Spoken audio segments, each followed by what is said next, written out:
Now, this LSU-Florida game was a disappointment for me personally in all aspects. I wanted this to be a game where LSU's offense gets going, and they really didn't. They put in one touchdown on offense. I believe this offense really had one good drive. And I have question marks for this LSU team right now. Now, I believe it's a little bit better than my question mark in the beginning of the season. My beginning of the season question mark was the defense because of the last 2 years, how bad LSU defense has been. This defense is absolutely flying around. They got 5 picks on DJ Lagway, which we'll get into in a little bit.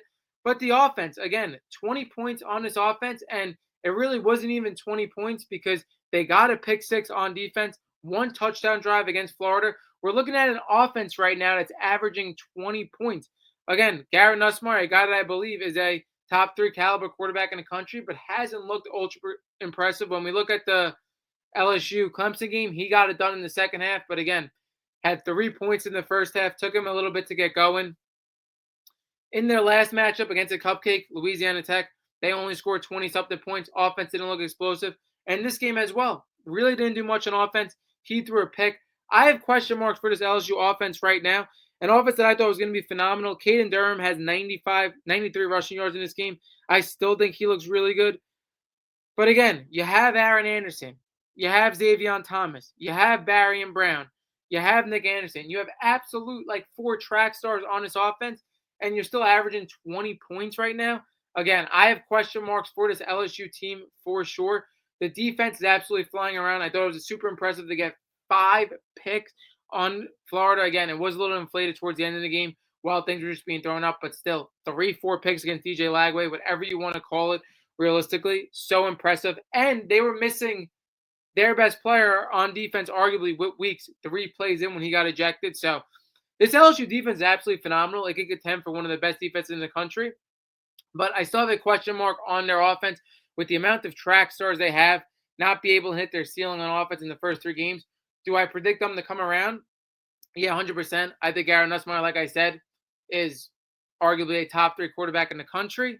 And I think the receivers that they have that are absolute track stars, they'll figure it out. They're 3-0. They got time to figure it out. But when we get into DJ Lagway, 5 interceptions. This is really bad. This is really bad. And we have seen it. Again, we said Garrett Nussmeier hasn't looked as impressive. But again, they're 3-0. We've seen it with Arch Manning. We said it previous to this episode with Cade Klubnik. We are seeing time and time again where we are giving a lot of people flowers way too early due to physical ability.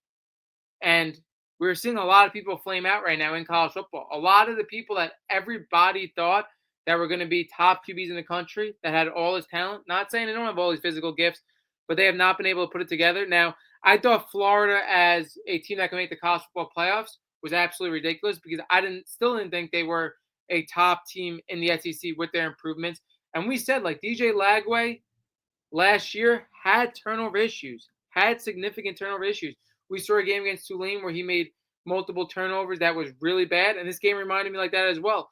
And it's very similar to a Bryce Underwood. A lot of these young quarterbacks, you see a play or two where they do something that nobody can with their physical gifts. You see a phenomenal play, but then right after that, you see them either stall out or make a very bad decision.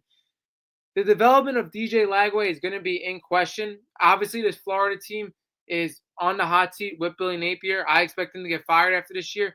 But for the expectation of this Florida team, for some people to be a college football playoff contender, again, absolutely ridiculous. With the turnover problem DJ Lagway had last year, we haven't realistically seen anything yet. This Florida team, even with its improvements, it isn't a top contender in the SEC regardless of the quarterback position.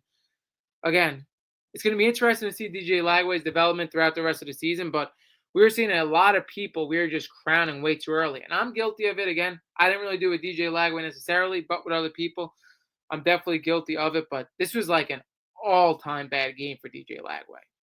An all-time bad game. Again, going to be interesting to see how we finish out the season. I also think, again, I said it on this channel. You go back to multiple videos. DJ Lagway consistently injured over the last basically 2 years.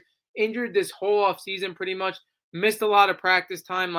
I believe all this stuff comes into factor 100%.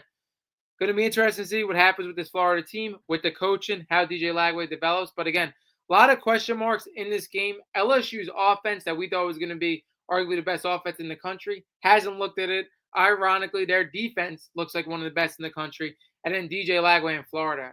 God.